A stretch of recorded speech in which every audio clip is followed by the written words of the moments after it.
पत्थर दिल कर लेबो हो, तारा याद में जी लेबो हो, तारा याद में मर लेबो हो।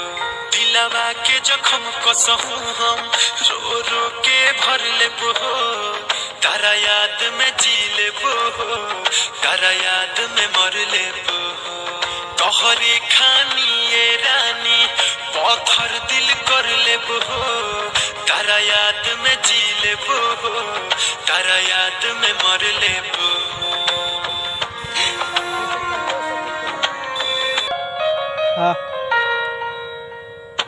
ए बेवफा सारा तुरलू कहसम के भइनी पुराना यही से छोड़ता रूह हमके, छोड़ता रूह हमके, छोड़ता रूह।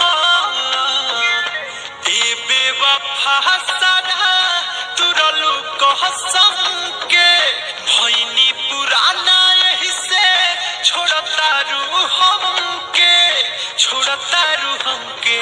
कसहूं ए सनम दुखावा के अब सही कहर लेबो हो, तारा याद में जी लेबो हो, तारा याद में मर लेबो हो।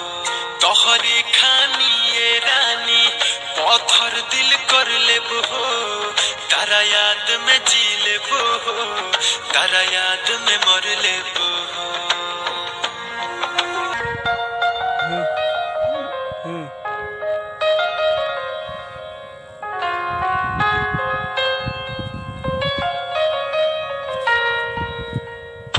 काहे दीपकवा के प्यार ठुकराइलू, राइटर से सनथ कहे ठीक न कइलू,